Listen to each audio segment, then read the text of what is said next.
Прокуратурой Яньковского района на постоянной основе осуществляется надзор за исполнением законодательства о защите прав юридических лиц и индивидуальных предпринимателей. Так, прокуратурой района в августе 2017 года проведена проверка органа муниципального земельного контроля.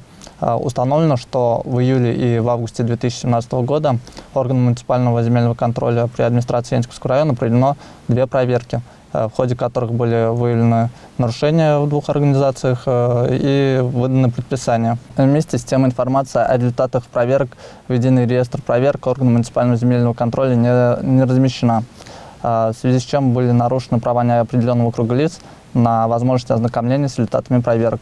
В связи с изложенным прокуратурой района в адрес главы администрации Яньковского района внесено представление, которое было рассмотрено и удовлетворено. Одно виновное должностное лицо привлечено к дисциплинарной ответственности.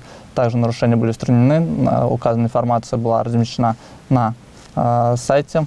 В едином реестре проверок в отношении виновного должностного лица возбуждено дело об административном правонарушении по части 3 статьи 19.6.1 Кодекса об административных правонарушениях Российской Федерации. Указанное лицо привлечено к административной ответственности. Прокуратурой Яньковского района проведена проверка соблюдения требований бюджетного законодательства и законодательства в сфере ЖКХ. В ходе проверки выявлены нарушения в деятельности Тюмирского сельского поселения. Так, собранием жителей деревни Амалыково Тюмирского сельского поселения были установлены денежные сборы за пользование питьевой воды, в том числе крупнорогатым скотом. Вместе с тем, в нарушение бюджетного законодательства было установлено, что денежные средства на учет от граждан проходят мимо кассы, надлежащим образом не оприходуются, что нарушает требования бюджетного законодательства. В связи с изложенным прокуратурой района внесено представление в адрес Тюмирского сельского поселения. По результатам его рассмотрения одно виновное лицо привлечено к дисциплинарной ответственности, нарушения устранены.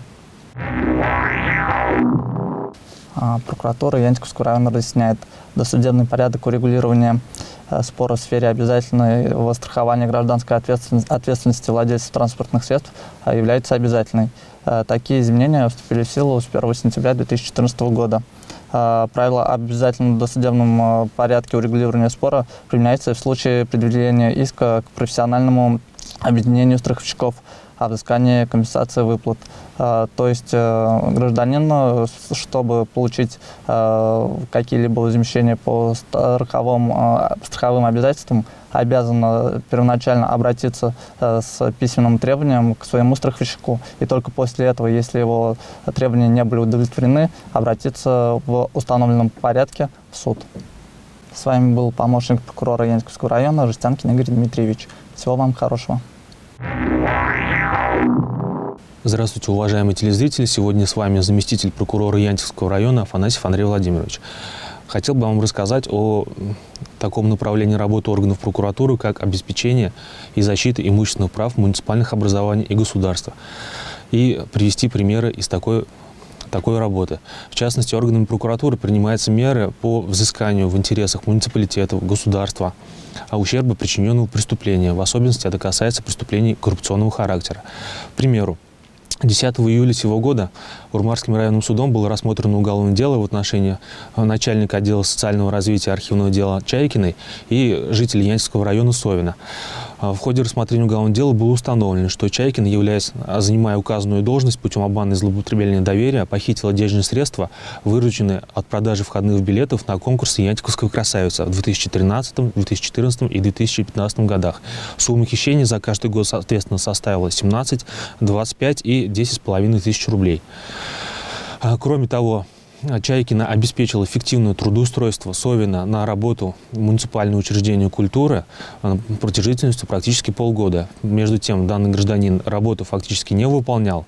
Должность была по факту вакантная, и денежные средства Совин получал на свою банковскую карту, снимал их и использовал по своему усмотрению. В результате таких действий бюджету был причинен ущерб на общую сумму 57 380 рублей. После вынесения приговора прокурором района в Урмарский районный суд предъявлено исковое заявление о взыскании солидарно с Чайкиной и Совина причиненного ущерба муниципальному образованию в общем размере более 100 тысяч рублей.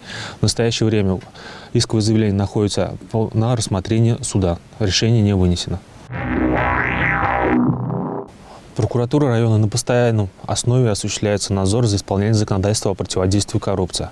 Одно из требований антикоррупционного законодательства – это обязанность нового работодателя, бывшего муниципального и государственного служащего уведомить муниципалитет или органы государственной власти о том, что такого работника они приняли на работу. Соответствующее уведомление должно быть направлено в письменной форме, где указывается новая должность бывшего муниципального государственного служащего, перечень обязанностей, дата приема на работу, реквизиты приказа, трудового договора и иные предусмотренные законодательством функции. Делается это в целях предупреждения коррупционных правонарушений, к примеру, с тем, чтобы бывший служащий при необходимости получал разрешение по месту прежней работы, если его функции были как-то связаны с его прежними обязанностями, которые он исполнял на муниципальной или государственной службе, и в целях предотвращения коррупционных деяний. Обязанность законом установлена. Итак, в текущем году по результатам данной проверки, которая проведена нами в администрации Янтикского района, было установлено, что с должности в муниципальной службе был уволен гражданин. После этого гражданин переехал в город Москву и устроился на работу в некоммерческой организации средняя общеобразовательная школа «Академическая гимназия». Соответственно, в силу закона у нового работодателя «Академической гимназии» возникла обязанность по уведомлению администрации Янтикского района о том, что они приняли на работу бывшего муниципального служащего. Однако эта обязанность своевременно организации исполнена не была. Соответствующие уведомления в установленные законом сроки не поступили. По результатам проведенной нами сверки принято решение о возбуждении в отношении академической гимназии, расположенной в городе Москве, административного дела по статье 19.29 Кодекса Российской Федерации об административных правонарушениях. Дело возбуждено и направлено на рассмотрение в Мировой суд в город Москва. В настоящее время дело находится на рассмотрении в Мировом суде. Напомню, что санкция статьи 19.29 КоАП РФ предусматривает значительные суммы штрафа для работодателей, в частности, от 100 до 500 тысяч рублей. Прокуратура Янтикского района на постоянной основе проводятся проверки исполнения законодательства о контрактной системе в сфере закупок для государственных и муниципальных нужд. При этом такими проверками охватывается не только деятельность заказчика, то есть государственных органов местного самоуправления, но и подрядчиков. В частности, в практике прокурорского надзора возникают случаи, когда подрядчики недобросовестно выполняют свои обязанности по взятым обязательствам по государственным и муниципальным контрактам. Один из примеров я хочу привести в настоящем выступлении.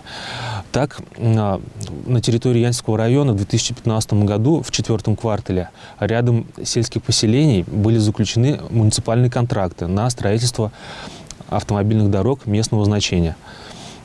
Суммы контрактов варьировались от 3 до 8 миллионов рублей, то есть сумма достаточно значительная. При этом, несмотря на то, что в бюджете муниципальных образований были предусмотрены денежные средства на оплату подрядчика, подрядчиком, а в данном случае ими явилась ООО «Строительная компания Атрия», надлежащим образом свои обязательства по договорам выполнены не были.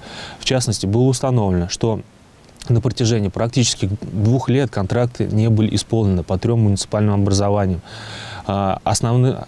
Какие-то объемы работ подрядчикам до настоящего времени не завершены. В частности, по деревне Нюшкасы Янтикского района отсутствовали дорожные знаки, отсутствовали пешеходные тротуары, в связи с чем жители были вынуждены ходить по проезжей части, чем создавалась реальная опасность для их жизни и здоровья.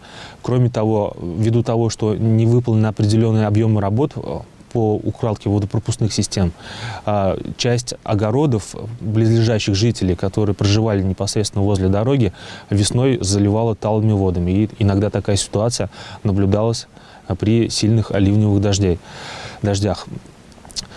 В результате неисполнения обязательства подрядчикам причинен существенный ущерб муниципальным образованиям. Остались неосвоенные денежные средства и, как я уже сказал, негативные последствия имелись для граждан.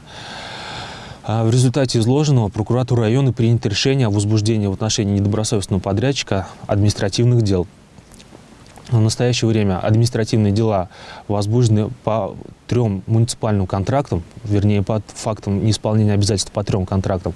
И дела направлены для рассмотрения Мирового судьи судебного участка номер 1 Янтикского района. В настоящее время дела находятся в производстве суда. В настоящее время руководством нашей страны принимается ряд нормативно-правовых актов, направленных на повышение эффективности государственных и муниципальных закупок. Об этом частенько говорят в средствах массовой информации, пишут соответствующие статьи. В частности, установлены ограничения по максимальной стоимости на приобретение автотранспортных средств для чиновников. К примеру, постановлением правительства Российской Федерации от 2 сентября 2015 года утверждены правила определения требований к закупаемым федеральными государственными органами, органами управления государственными бюджетными фондами, их территориальными органами, подведомственными их учреждениями, отдельных видов товаров, работ и услуг, в том числе предельных цен товаров, работ и услуг. Данные правила определяют требования к нескольким группам товаров, закупаемых федеральными структурами и подведомственными им учреждениями с целью повышения эффективности расходования бюджетных средств. В частности, правилами устанавливаются ограничения максимальной цены, по которым могут закупаться легковые автомобили, мебель, офисная техника, а также ограничиваются наиболее существенные функциональные параметры, например, мощность двигателя автотранспортного средства, применяемым при изготовлении мебельного материала и тому подобное.